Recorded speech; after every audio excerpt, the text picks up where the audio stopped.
got Dennis Walcott. We got Dennis Walcott. And we got rid of Catherine. I was a fan of Catherine. I really was. I thought she was a supreme opportunity because the standards was lowered and thrown out the door. Okay? And they kick, it's who you know, right. And the thing that really disturbed me is they had to clear, they showed a litany of things, all the credentials that he had, and he still had to cut the mustard. But then I saw him smiling at the illustrious, so I said, I'm worried.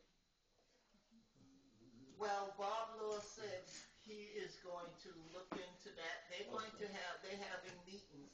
They are not going to throw him under the bus yet. They're going to find out what he is intending to do. What do you think? He has said there's going to be no change. Whoa. So, that's why I said people need to listen when people are talking.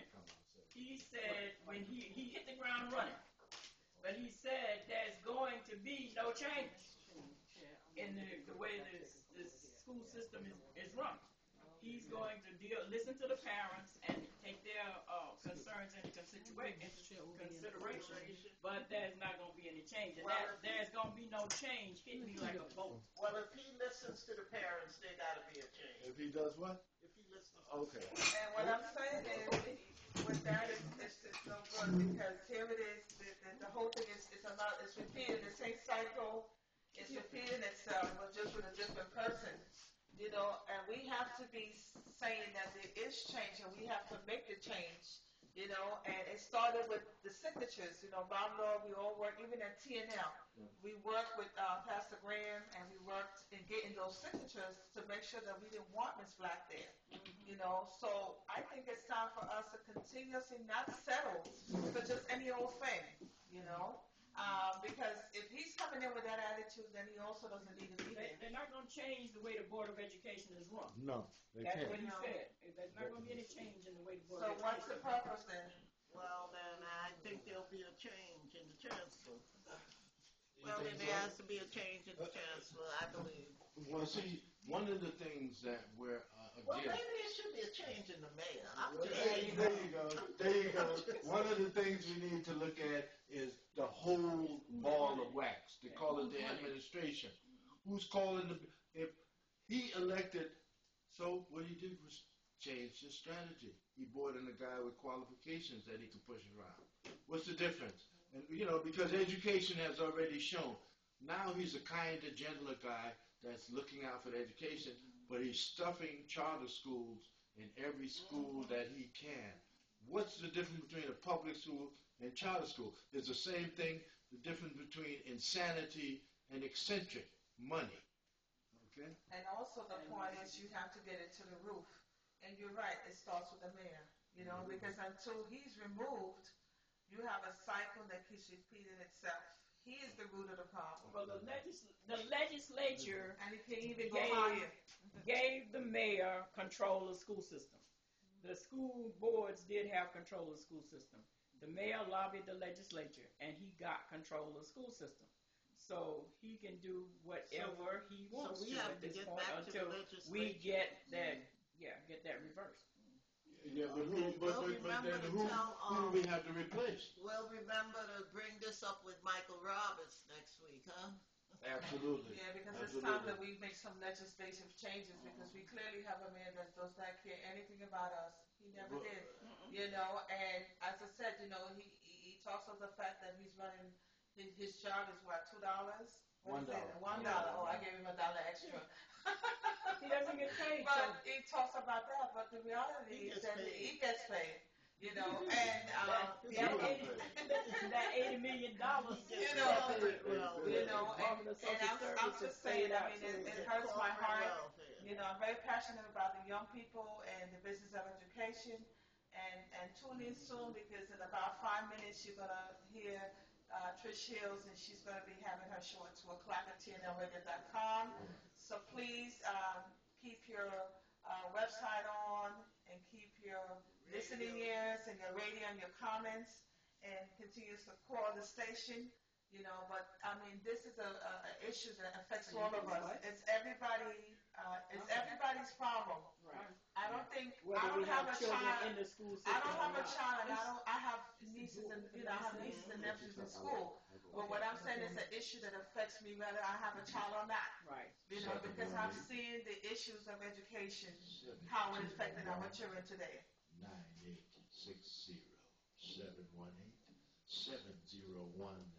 9860-718-701-9860.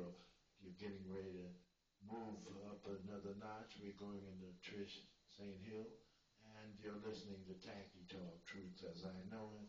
I mean, this is for real radio. So we'll be on the hour. We will have the Trish St. Hill program, a program that should be just as stimulating as Taiki-talk, Truth as I Know It. Yes, and I would like to say Tacky Talk will always tell truth and love over secrets and lies. I know they want to shut Grandma up. No, we don't.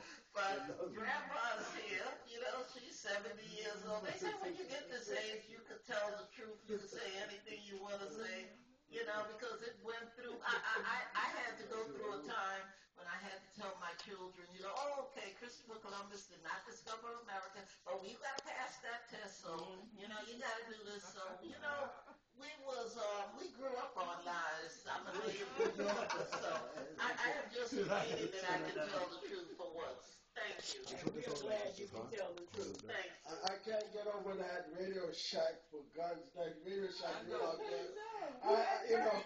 that to me blew my mind. I didn't know that Radio Shack was cracking a deal with cable vision. Was it cable for guns? Was it Radio Shack? Yeah. You sign up for cable, and I think it was for a 2-year stint. You sign up for cable, and they give you a free gun and free ammunition. Yes. I just don't believe it. We must, do something about this. This is outrageous. Patrick, come on. Patrick, where's the morals? I mean, why don't we give out scholarship? Why don't we give out stipends for books? Yeah, Why don't we give out PhDs. money for food? Yeah, But a master's always degree. guns. Come on. What they giving out? Master's degrees, doctorates. You're getting doctorates. You're getting your bachelors. I mean, come on. What's going on? Dick Cheney Guns? School of Free Weaponry. marijuana, free cocaine. Does that come with the deal also? Dick Cheney School of Weaponry. Well, it all boils down. This one next It week. all boils down. These are the last days anyway, and this is really this is crazy and outrageous. I think the government should look into this. If they're not part of the solution, they're part of the problem. It's legal. But as Nelly said, it's legal. It's Which is legal. scary. Unfortunately, it's legal. They gave the guns out as prizes. Like Verizon says, if you take FiOS, they will give you a free DVR that you can listen to your programs in any room in your house. So instead of giving them a free DVR with the cable, they're giving them a free gun, free ammunition. Wow, they got extras, huh? So Unfortunately. we want to thank you for listening to today's Yes. show. This is Delsa Bess. And this is Grandma Ellen, and Trish will be coming on in a minute, and we have Nell, we have Patrick, we have Brad 50. This is our Black Association. we all say peace and love. Here we are. Peace and love. And thanks for Grandma Ellen. Yeah, she is. April 22nd, we'll be doing the compost bin. That's at April 22nd from 7 to 8. And remember, today's Woman, Wednesday from 7 to 9. So here we are. Welcome aboard. And here is Trish. And have a blessed evening. Have a blessed evening. day. Love you. Thank you. And you are listening to TNL Radio.